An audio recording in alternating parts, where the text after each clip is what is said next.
When you go to purchase something these days, the price you see isn't really the price. It's a guess about who you are, how urgently you want something, how tired you are, how much money you probably have, and how likely you are to walk away. Two people can look at the same product at the same time and be quoted different prices, and neither of them is wrong. That's how pricing works now. For most of modern history, price meant something very specific. It reflected tangible value. It reflected cost, competition, supply, demand. You could argue about whether it was fair, but at least it was the same for everyone. You knew that if you paid $10 for something, someone else paid roughly the same. That assumption no longer holds.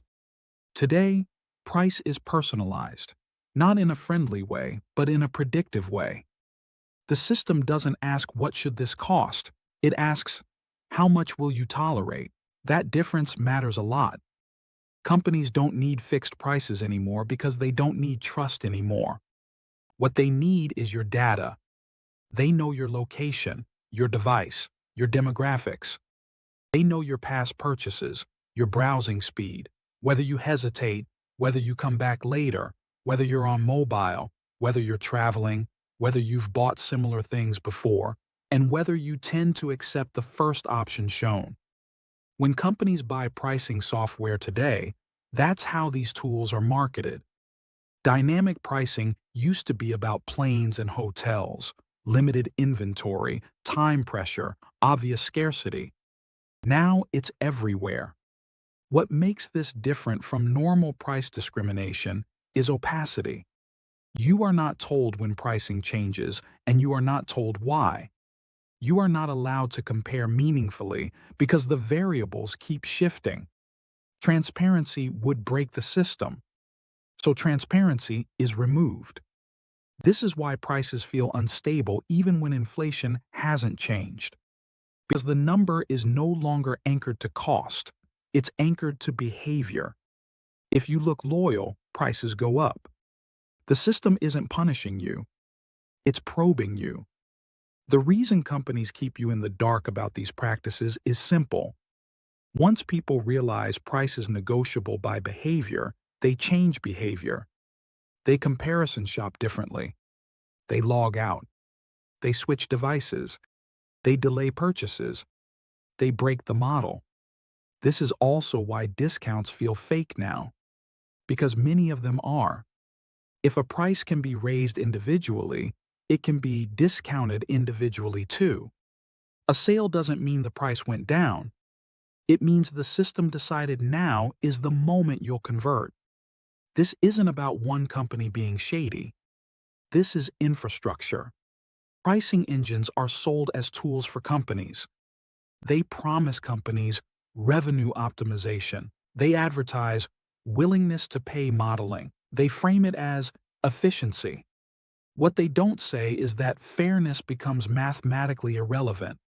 Once price is individualized, there is no shared market reality. There is no single price to protest. There is no common reference point.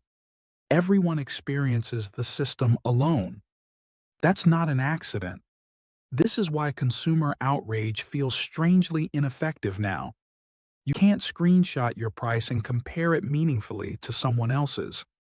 Even if you do, the company can say both prices are correct, and technically, they are.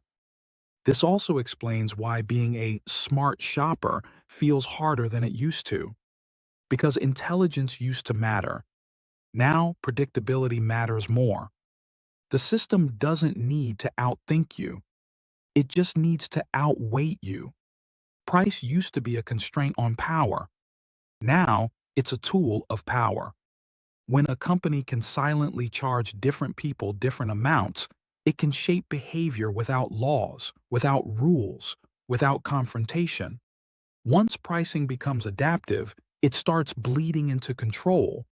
Not control in the dramatic sense, control in the statistical sense. If higher prices reduce demand from some groups but not others, the system learns who to exclude without ever saying it out loud. That is optimization. This is why price no longer feels moral, because morality requires a shared standard, and the shared standard is gone. There is no right price anymore, only successful ones. If this makes you uneasy, it should. When price stops being a signal and starts being a probe, you lose your ability to reason about the system you're in.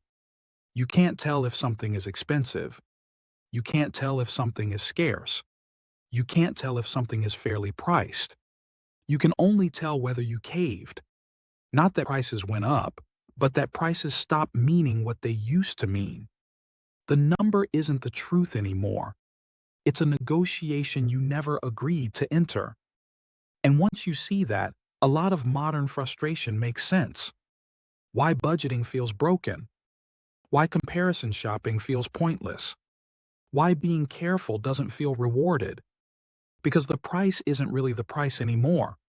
It's a mirror. And what it reflects back depends on what the system thinks you are.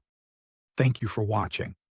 This channel looks at how modern systems are designed, how control, incentives, and authority are embedded in everyday arrangements that are rarely described honestly. Understanding those systems doesn't reverse them, but it does restore awareness. I hope this helped you see what's really happening behind the fine print.